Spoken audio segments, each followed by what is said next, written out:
Welcome to Retro Spectrum, where we listen to so much music with so little time. Yeah, it's a large percentage of my actual time spent listening to bands for this podcast. This is our season one kind of recap episode. We wanted to, I don't know, kind of summarize our experience so far and what we thought about the bands that we've listened to and kind of how they've affected us and maybe changed our listening habits or, ones that have stuck with us more than others. Yeah, just give a little recap of our own experience starting the podcast and kind of what we've gone through the last 6 months, getting it off the ground and all that sort of stuff. So let's get into it.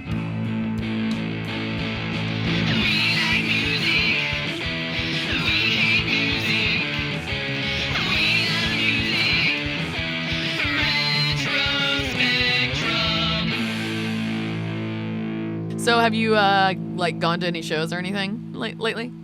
Tried to. Oh yeah, that sucked. Yeah, we tried to go see Bob Dylan and Willie Nelson, but the weather had other plans for us. I guess they got hit by a tornado or something the night before they were supposed to be here, and it messed up a bunch of their equipment, and so they bailed, which is a real bummer because I haven't seen either of them live before, and Bob Dylan has been a bucket list artist for years, decades at this point. And who knows if he'll come back around. Exactly. I always think I'll go see him the next time he's in town, and something always comes up and I can't do it. And this time I was really committed to it, and then nature had other plans. Yeah, we heavily committed. It was a show at a place that we didn't want to be, outdoors in the heat. It cost, middle of the summer. It wasn't cheap necessarily. Yeah, I have seen them both before, but it was still kind of a bummer. I did see Five Iron Frenzy. Oh yeah, tell me about that. It was fine. It was Five Iron Frenzy. Yeah, it was exactly what they played, all the hits. It was a bunch of dudes exactly my age, dressed exactly like me. Like everybody there had the same story, I'm sure, that bought those albums when they were in junior high, and now that they're touring again, they're going back to not relive the hits, but because the energy level was very kid friendly, I will say. We've talked about a bunch of shows where people are getting slammed into and stuff, and that was not happening here. They did a really good job of there were some kids up front, and he was like, hey, let them come all the way up to the front and let them kind of get out of harm's way. I never really thought of Five Iron Frenzy as a band that had rowdy shows. Well, people dance around too and stuff. They're close to a Less Than Jake in the heavy aspect of it. They're not quite as reggae or ska focused. They're a little bit more punk metal vibes occasionally. I mean, definitely overall it's third wave ska to a T, but they do have some heavier moments. Yeah, I definitely always just kind of saw them as a Christian Less Than Jake. Yeah, that's very, very, very similar vibe. Which I don't even think of Less Than Jake shows as very rowdy necessarily. Right, yeah. But there is a mosh pit, if you're 2 feet tall. Yeah, ska's definitely more dancey and less moshy though.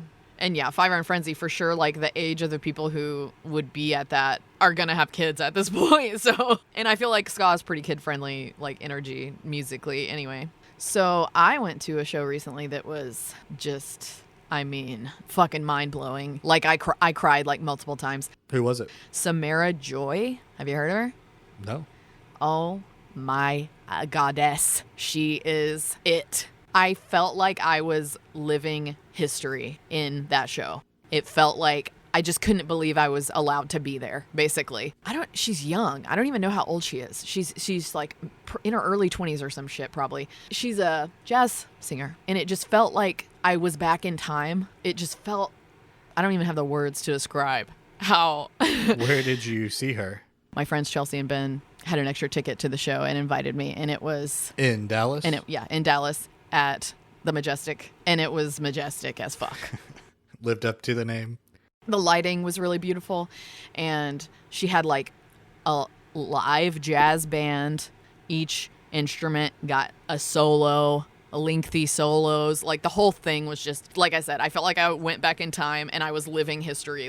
It felt like they don't put on shows like this anymore. It just felt like such a rare, special experience to me. She is it's so fucking insanely talented that there's just no fucking words to describe it. You would just have to see it, quite frankly. Did she sing originals or covers or a mix? Mostly originals, but covers too. And wow, just wow. It was like going and seeing Nina Simone or something. Her voice is just Absolutely fucking mind-blowing. I'm telling you, I cried like multiple times. I had to leave the room because I was crying so hard at one point that I was like, I had to go blow my nose. What was it? Was it seated? Was it standing room? Like what was the vibe? Seated? It was seated. Yes, it was seated. Even the songs, like with jazz, it doesn't even have to have lyrics. She can just be vocalizing, and it was just so fucking incredible. I've never seen anything like it, and I don't know if I ever will again, you know? Like, it just felt like very special and important or something. What was her name? Samara Joy. I'll definitely check her out. That's a good recommendation. That sounds way more culturally fulfilling than a Five Iron Frenzy. For fucking sure, dude. The vibe in that room was immaculate.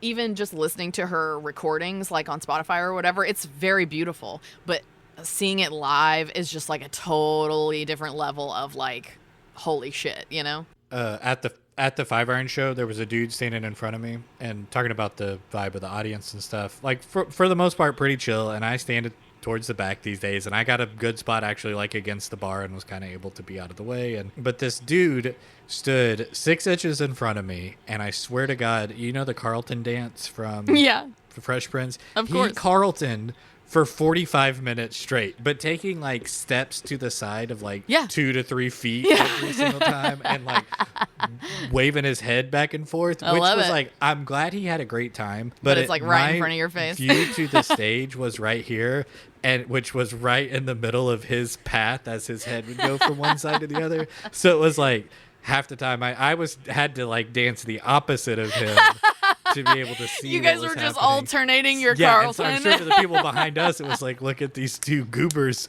having a dance off.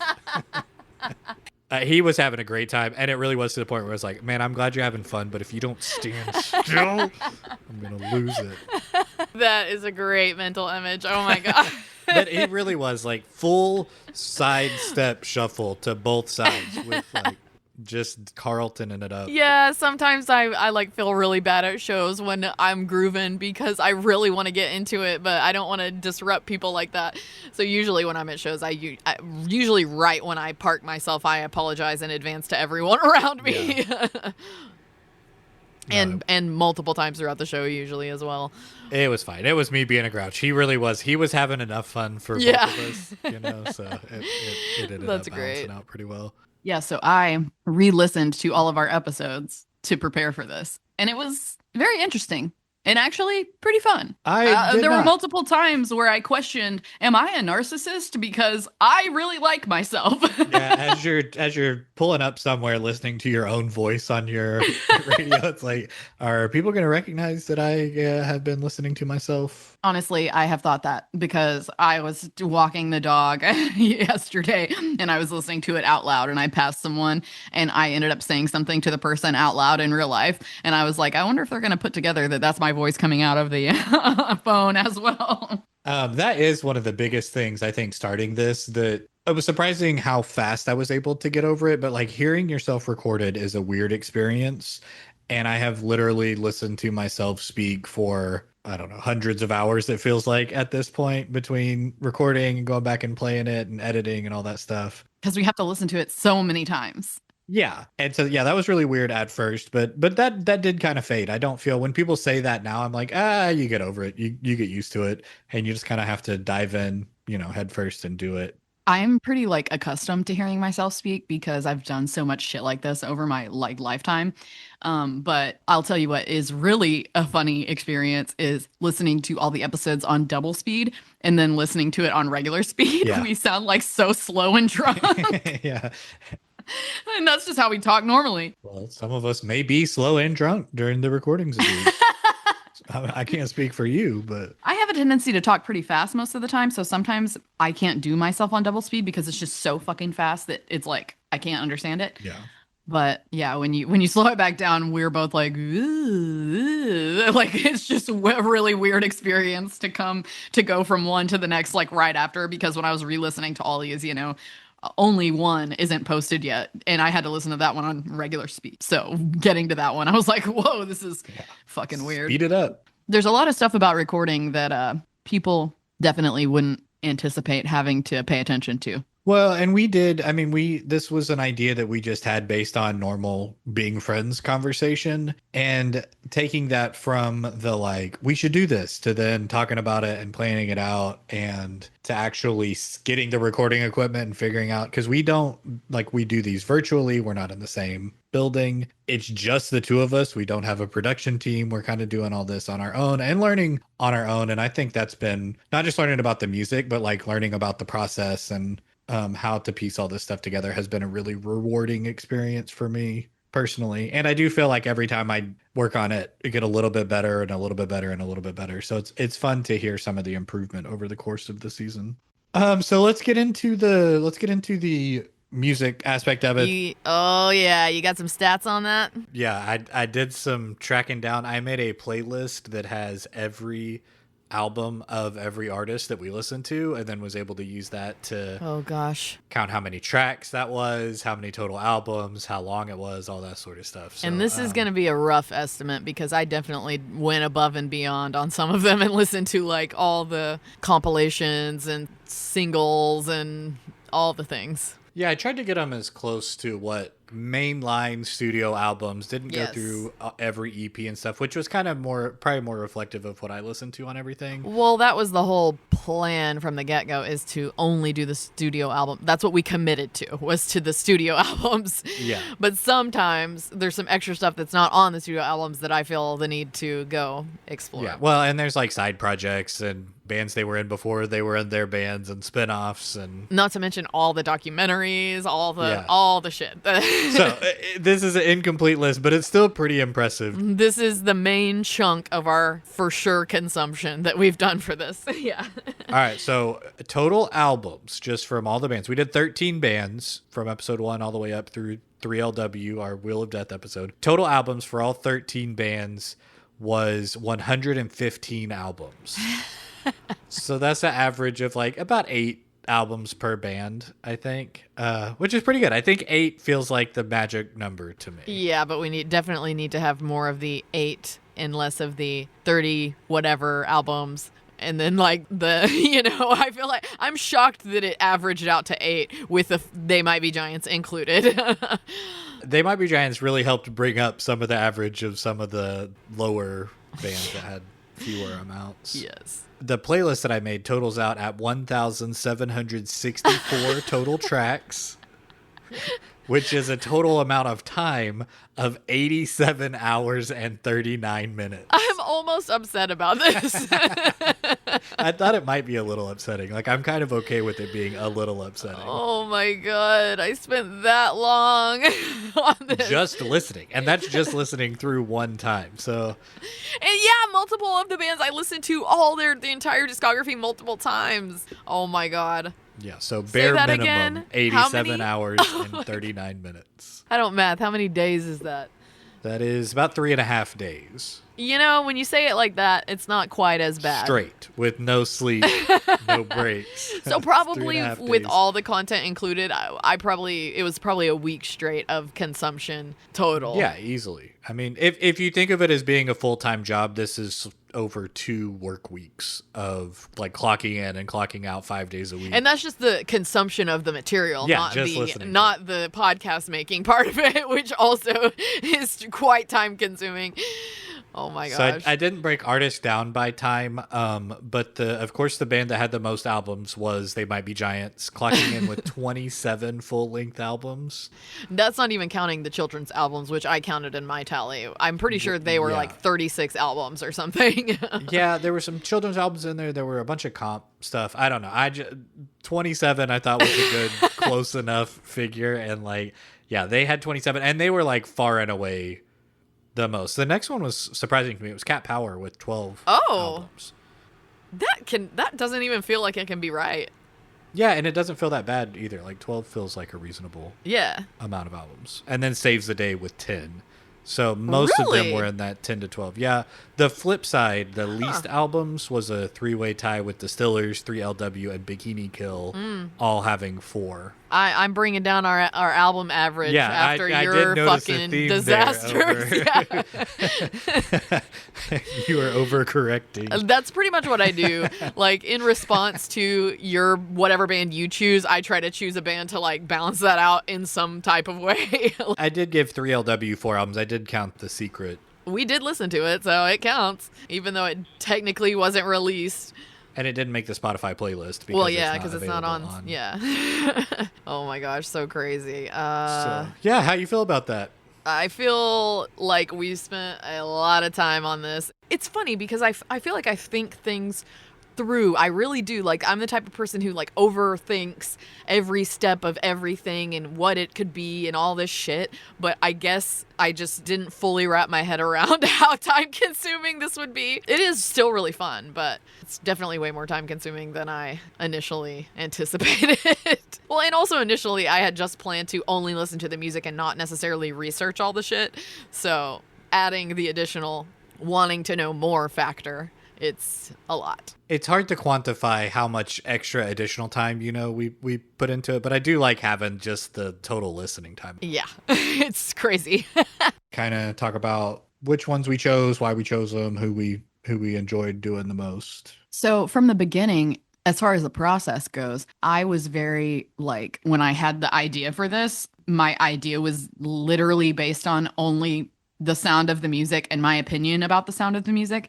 So like in the first 5 or 6 episodes, I wasn't really doing much research at all on the bands. And so I feel like going back and listening to those, I can totally tell that like I'm mostly just talking about my opinion on the sound and you actually had some info. You did some research and I didn't. So you had info on like the first 6 bands that I just didn't have any at all. And then like as the further we went, it just kind of felt like almost like negligent to not do research or something. Well, for me, I feel like there's only so many ways I can say I liked an album or I liked the song or I didn't like it, or, Yeah. It gets a little repetitive if it's just like, oh, it's good. Oh, it's bad. Oh, it sounds like this, and describing the albums. And part of the fun for me is piecing it all together and figuring out like how, since everything is available all in one big lump to everybody all the time now, like actually putting it back on a timeline where there's some time in between albums and there's lineup changes and there's, behind the scenes drama, or there's, like career spanning stuff where some artists release stuff in the 80s all the way up until recently. And how do those, like putting them in that context makes the listening more enjoyable than just whether or not I like the way it sounds. Like the context of it changes the way that I feel about it. Yeah, just having the background info of why there's bongos and banjo in the same song kind of thing, Yeah. like it definitely adds another layer of depth to the whole thing. And like even the stuff that's like dramatic stuff that, normally we wouldn't talk about or think is like super relevant, it can be relevant in the sound, in the lyrical content, like in a lot of it. So I'm glad that was your natural inclination from the get-go to be researching about it, because then I think that helped me start being more into that part of it as well. And I feel like from the middle of the season on, as I was doing more research, I feel like those episodes are better because I had more thoughts, just because I had more information. I had more information to have more thoughts about, Well, and if you look at Sly was really kind of one that made a big impact on, because the first half of their discography is also hopeful and optimistic and like a vision of how everybody can come together under like this positive light. And then it kind of takes a darker turn towards the end. And then it kind of does that thing where you're trying to get back into the public consciousness. And so watching that trajectory of being like trailblazers to kind of the band split up and everybody was kind of pushed away to who stayed in the band and how did that affect the sound. And you can see the turmoil outside of the music reflected in the music. And I just don't think I would have gotten that if I had just put the albums on from start to finish and, just heard them sonically. I don't think I would have gotten as much of a response if I had just listened to them. Yes, agreed. I mean, I can like ramble on about my opinions about things all day, but it's like, does anyone want to hear that, or is there much value in that? I mean, I'm sure there is some value in some of it, but you know what I mean?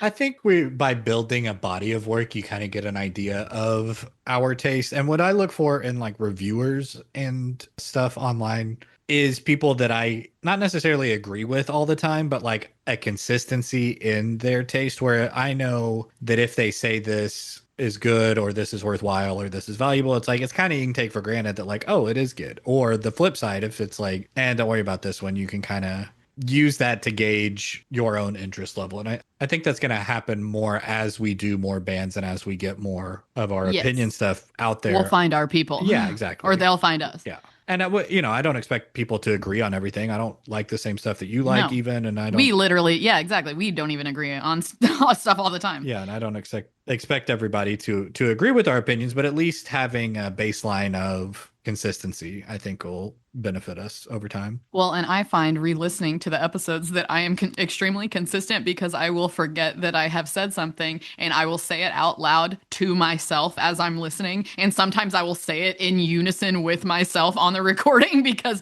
my mental train of thought or whatever is so consistent that I like I still have the same opinions or same thought processes that I forgot that I even had before. It's really interesting to hear that, and it's really interesting to say something with yourself in unison on a recording that you forgot that you said on the recording. So looking back over the season 1 artists, who would you say were like your most enjoyable listening experiences? My most enjoyable? Mm-hmm. Well, in the episodes, I said Destiny's Child and Patsy were the two that I like couldn't stop listening to. Yeah. I would say The Clash is probably pretty high up there too. And we both did research on the Clash episode, oddly. And I think it's just because I just had a lot of natural interest in the Clash because I've always liked the Clash and they're a really important band, obviously. So I like watched a bunch of documentaries about them and stuff. And it's funny that I did that on the first episode and then didn't do that on like the next like 4 or 5 or whatever. But yeah, I think listening wise, the Clash, Destiny's Child, Patsy, honestly, Tracy, Fugazi, and Beastie Boys, and the Distillers. I mean, I can listen to the Distillers anytime. So that's like almost feels like a cheat to even like count or something. To me, I liked when I think back on it, I think about bands that were kind of a pleasant surprise. Like Bikini Kill is one that really put me down a rabbit hole of all kinds of different stuff. I read books after listening to them. I read Kathleen Hanna's autobiography, and They're definitely a band that makes you like think deep thoughts. yeah, and it tied into larger social stuff that was relevant and interesting and like impactful in a way that I wasn't really expecting based on a band that sounds like they recorded everything in a garage on a 8-track.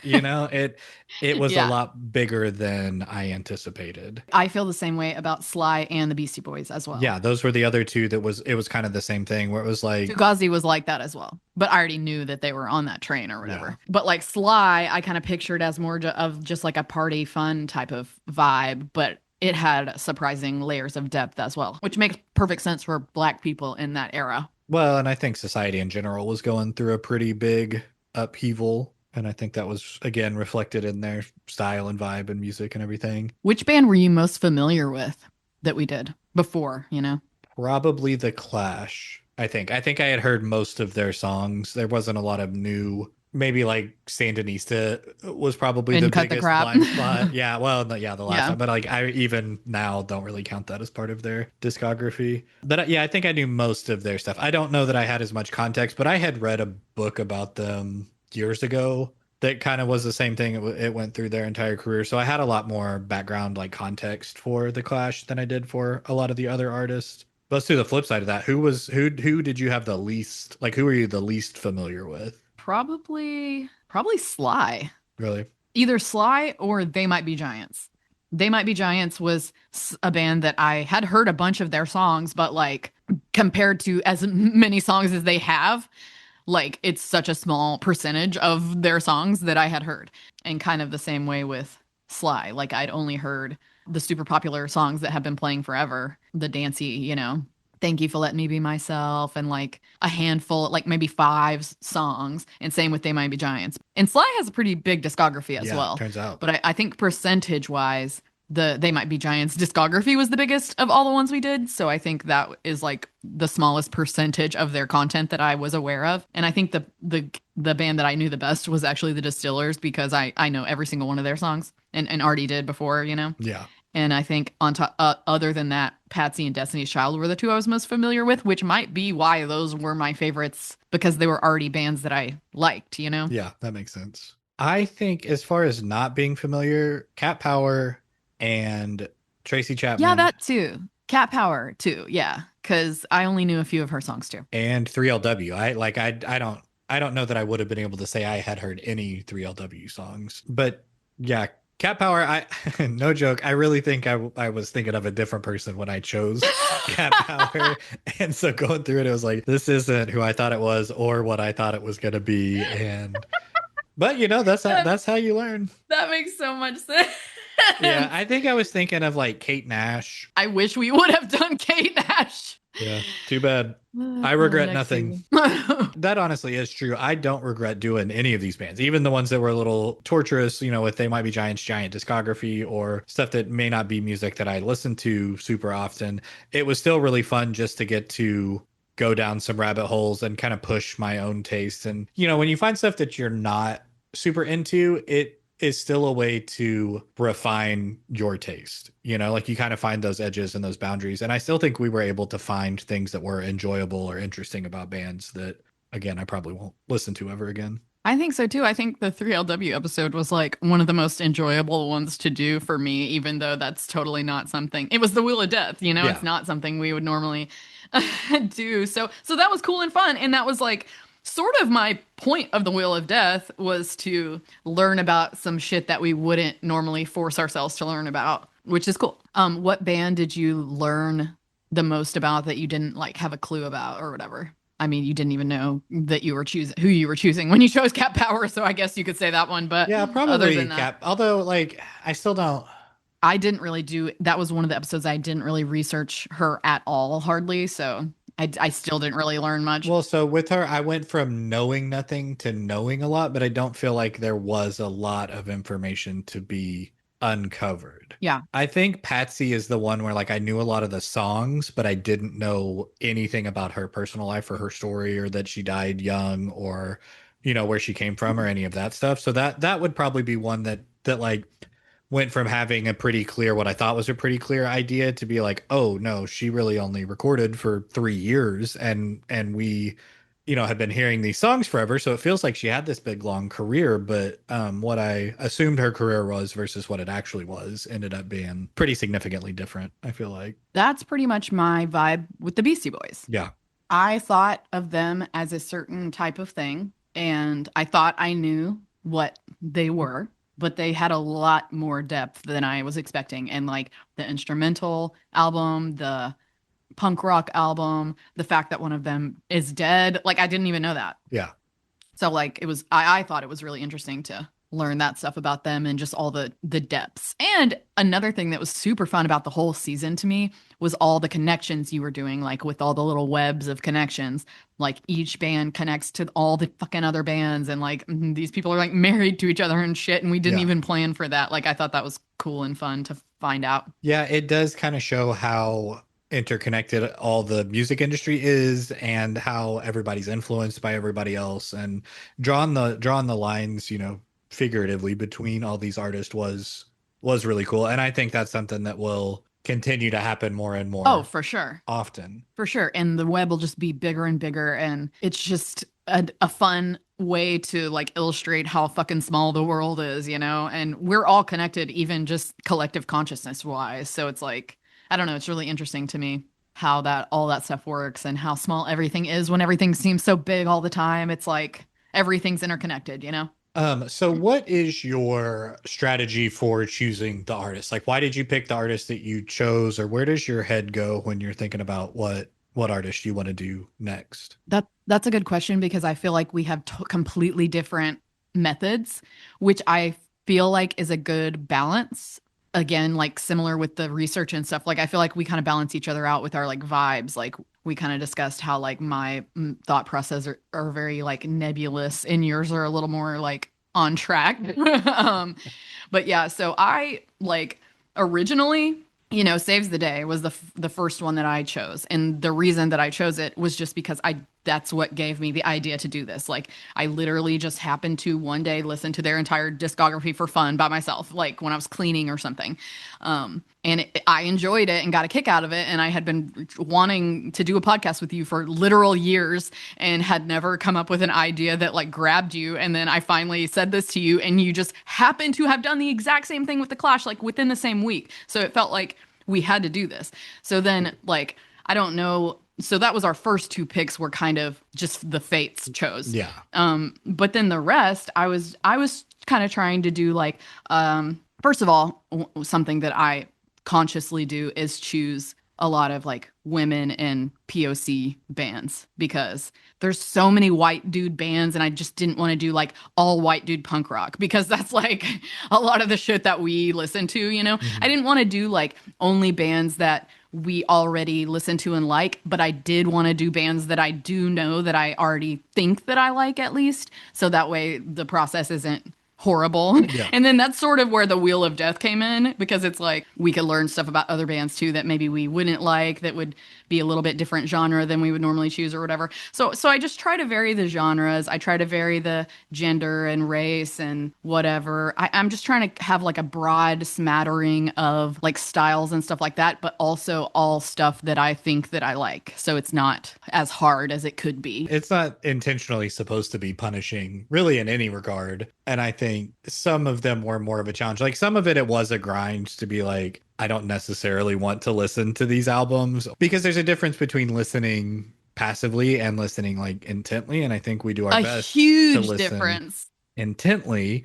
And sometimes there are other things that you would rather be doing than intently listening to music that may or may not be your favorite. Yes. My general thought process was to take bands that are iconic, or their names pop up a lot, or artists that are kind of symbolic of a time or a place or a genre. Part of the idea behind doing this was the availability of everything all the time now. And so I come from a place where I grew up in a small town and didn't have access to a lot of stuff. As a kid growing up, wasn't allowed to listen to a lot of different music. And so there are some really big gaps in my knowledge just based on lack of exposure. And then fast forward to adulthood, you have access to everything all the time, and it can be kind of overwhelming. And so I wanted to use that accessibility as a tool to go back and fill in some of the gaps. And that's where stuff like the Beastie Boys came from. Like, they're huge artists, and clearly I know Beastie Boys songs and have listened to them, but getting to like go back and put it in context again and where they came from, and it's like taking it from an idea, or like where you know a very limited, you have like a keyhole view of something, to like opening the door and learning about all of it and getting to see how they connect to other people. And so I know that we chose bands that are like kind of iconic, and I know that there would be people that are like, you don't know about, you know, all these stories about Destiny's Child or whatever, because that's their favorite artist. But it's literally impossible to learn every single thing about these, especially in the brief 2-week span that we've like set aside or whatever. And that wasn't even my goal from the beginning. Well, I didn't want to so learn like, everything about anything, but like at least being able to have a deeper understanding than like a couple of music videos and like, yeah, I heard it on the radio, and I can be really dismissive quickly. And so kind of forcing myself to go another layer deep of not just listening to the songs that maybe you already know, but like going and listening to everything and seeing, is there stuff under there that you wouldn't have normally heard, or that may be better than what was put out, that, you know, a lot of times artists put things on the radio that may not be as indicative of their real sound. Since we have the ability to go find all those other ones, I think this is a cool excuse to like force yourself to examine things a little more closely. Yeah, so you tend to be a little bit more exploratory outside of the box, and I kind of tend to go with what I already think that I know or kind of know. Mm-hmm. Which I think is a good balance. And I like that you said that about like growing up in a small town and not having access to music or whatever, because I feel like one of the things we connected to when we were little kids was I definitely like showed you some bands. I feel like when we were 11 or whatever, you know, like when we met. and I just always thought that was cool, because like even when you moved, we would talk on the phone and like share bands that we like found or whatever. I feel like one of our like lifelong connections has been music. Yeah. Like, I feel like that's one of the main things that we connected on right away when we were kids. So that's just a fun thing for me to talk to you about. Yeah. And well, and it's a lot of these feel like conversations. They wouldn't be as structured, I don't think, but like a lot of these are conversations that we would just be having For sure, anyway, for sure. just for Well, fun. and that's another reason why I've always wanted to do a podcast with you, because I super enjoy our conversations, and I feel like other people would enjoy them too if they could hear them. You know what I mean? So Hey, that I'm like, remains to let's be get seen. some of this. We're Good still, point. we're still Does our unclear about podcast that. have 5 stars yet? Yeah, maybe total altogether if we piled all our stars together. But yeah, man, it has been really fun, and it has been a challenge, and part of the process of doing it was forcing myself to actually complete a project, because even between the beginning of this and choosing to do it and listening to it and recording, like to go from there to like putting it out so people can hear it. How many years has gone by in this process? And that's a big leap. There's a big leap between doing it and keeping it to ourselves and then actually putting it out there for public consumption. And there's a level of stress and anxiety that I'm not super comfortable with. And so this has been a way to kind of push my own boundaries personally of like what I am comfortable doing or what I'm capable of doing too. So, and I don't think I would have done that without your push and stuff. Begging So, for years. well, like motivation, we'll call it, I Yeah. think. Oh, thanks. You know, That's a I don't very think I don't think positive I would have spin. done that on my own. And so it's been a fun Well, experience. I find you to be one of my friends that I have the most valuable conversations with. So, like, to me, I feel like other people need to hear you talk more than they do. I'm notoriously been way more in the public eye than you, even though I am still super private and don't like necessarily being in the public eye, but all my jobs are geared towards that. Kind of like how we talked about Cat Power and Tracy being like having social anxiety and all this shit and still not wanting performing. this but still doing it. Yeah, I do that also. So it's funny because I was like, you know, in the Cat Power episode I said like, well, she could just get another job, but it's like I'm the same way. It's I also don't want people knowing my shit, and it is scary to like record yourself speaking in such a raw way and like giving your just unfiltered opinions basically on just everything, so many things. Yeah. And the world is so complex and there's so much nuance and everything, and like you said, there's people who are going to know way more about certain things than we do, and it's like, you know, that's a-okay with me. I love learning and I want to be around people who know more than me. So if people have stuff to teach me, fucking teach away, you know what I mean? I mean, obviously not in like a mansplaining or a shitty way, but like like you don't have to actually everything I say. Yeah, I do know some stuff, but I'm just saying like it is very vulnerable and scary to put your opinions out in the world. And so yeah, I've had that problem as well, wrapping my head around that, finally posting this shit or whatever. And I've been worried about like, are people gonna think I'm a piece of shit or whatever it is?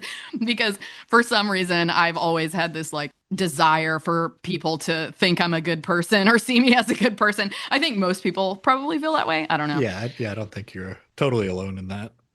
Right. So yeah, I agree. It's been very kind of nerve-wracking to post this stuff, but the feedback we have gotten has been positive so far for the most part. So But it's also kind of the idea of turning that part of your brain off and just doing it anyway, and doing it for self-satisfaction, doing it because we want to do it because we're enjoying it. And that's kind of where I've landed, is like, you know what, I enjoy the process. I like the concept, I like the work of it, I like the conversation part of it. I do like having a tangible thing that's like, we can say, hey, look at this, we made this. yeah, There yeah. is Instead of just having satisfaction. all the countless conversations we've had over our existence of friendship, like that have just not been recorded. There is some satisfaction in that, but like a large part of it just comes from like, I don't know, I'm enjoying it. I hope other people like it, but at the end of That's the day, exactly how I feel. It's just fun for us. we're having a good time. And it is like, as you get older, there are less and less things or reasons to like stretch yourself or to learn. You know, we're not in school anymore. We're not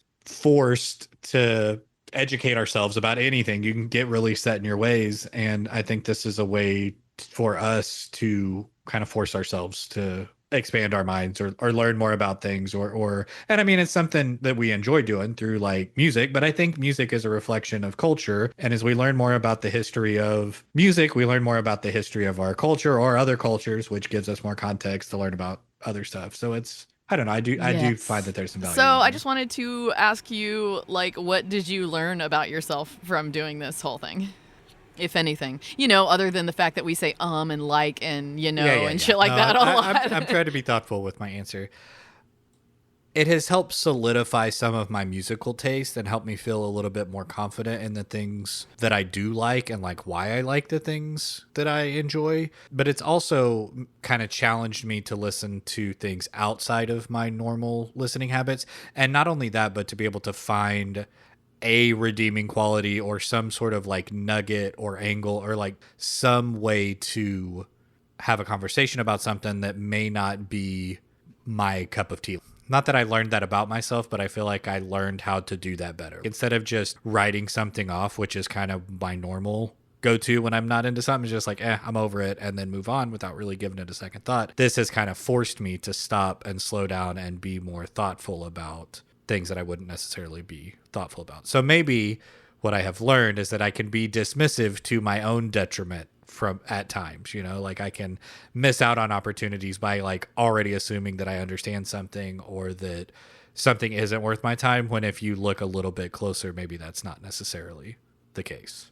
You really brought that around into a solid. Maybe that's also something You had to work it out verbally. I process through verbalization. I do too, so yeah, I totally feel that. Hey, it's a good thing we did a podcast together. It's a good thing we talk a lot. What about you? So for me, I mean, I've heard myself talk a lot and I've seen myself and I know myself pretty well, but I'm apparently very concerned on whether or not something is changing the world for the better or not. Because it seems like I bring that up almost every single episode, whether or not the music changed the world. Yeah. It's a really high bar. Well, that is something about myself that I did already know, that I have extremely high like standards for myself and for others.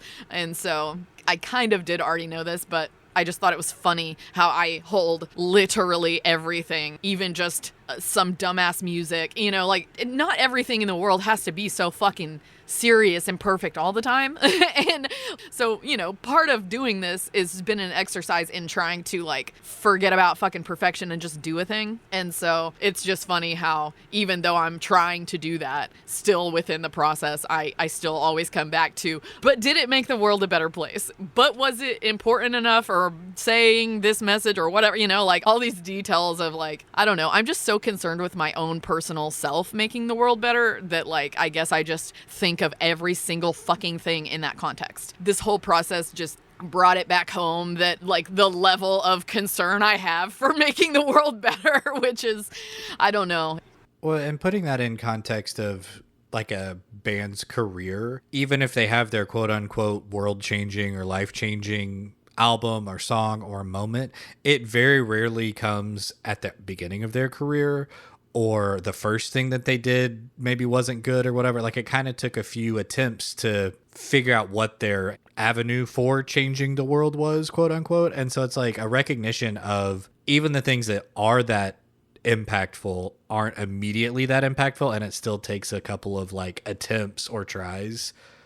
I think there's an important thing to think about, not only giving artists and other people like grace to figure it out, but like go easy on yourself too. Not everything you're going to do all the time is going to be the thing or like the most important thing or the most effective thing. I will say that like, even if who am I? I am not the one that gets to decide if a band's, shit changed, whatever. And like, every single individual band, like, they might be giants, even though on the surface level they might seem like cheesy, goofy, jokey bullshit. There's probably people out there who might be giants, change the world for them. Right. Or the people themselves in the band. Like I personally feel like every single person on this fucking planet can and probably has done something at one point or another that has made something better. Like I think everyone has the ability to make things better in really small, tiny moments. And I think those are really, really important and count for a lot too. So like, I don't want to be dismissive of like everyday little shit that I'm not noticing or seeing. I'm not saying that if I say on the podcast, this band, is not changing the world or whatever, they are changing the world. Everybody changes the world. Every single person, I think, changes the world in everything that they do. Whether the impact is positive or negative, it varies with every person, every single moment of everything that they do. Like everything is super complex. And I guess that's another thing this podcast sort of helped me along with. Like I was already doing all this like self-work and stuff throughout this whole entire podcasting process, but like it's just another thing that as we're having these conversations, like the real life shit, the overarching themes of growth and whatever blend into our conversations about music. So like the whole thing just helps me process real life too, and like kind of see different levels of stuff that maybe I wouldn't have thought about before. Maybe because the podcast geared me down these specific roads that I wouldn't have gone down before. I am learning some extra new things that's just like blending in with all the other shit that I'm always learning. You know what I mean? Yeah. Okay. Well, looking forward to the future. We do have a slate of artists coming up for season 2. I think that's going to be a lot of fun too. We do have a lot of like primers and stuff and playlists that people can listen to that kind of coincide with our episodes too. So you don't have to listen to every single song that they put out. So that can be found on Spotify. What else we got going on? We're working up some new Patreon content. So if you're a current patron, get ready for even more fun on there. Yeah, we're taking a couple of months to beef things up a little bit to kind of make some adjustments, get ready for a new season, give ourselves a little bit of time to get ahead of the game, and then have some fun new developments. So we do appreciate everybody that's given us feedback and listened in and taken time out of your life to listen to our conversations, and that has been a really fun part of this as well. So thank you guys. Yeah, I've been loving like the feedback on Discord and stuff. Like it's fun to talk to people about the episode. As we discover stuff about the bands, it's really cool to hear other people listening to us talk about it and being like, oh, I didn't know that. That's cool or whatever. Yeah. I think that's really fun. Or, hey, check out this crazy long Beastie Boys video. Yes. Where they end up pissing all over each other. Yeah, you guys got to get on the Patreon and join our Discord because some weird shit is going on there. Thanks, Ollie. Yeah, we have that to look forward to. I'm really excited about continuing to do this, and I see us going until we've heard every album ever written. So I think we have a lot of time, a long runway. Oh my God. Maybe we should have picked a podcast topic where there's an end. There's no built-in end to this podcast. No, it will always be unfinished, no matter how many episodes we do. Okay, well, I'm ready to call that a wrap on season 1. I had a great time. I really enjoyed it. Thank you for your contribution and time, and like I said, motivation. Same to you. And we will see you guys on the other side of the break in about 2 months. Bye.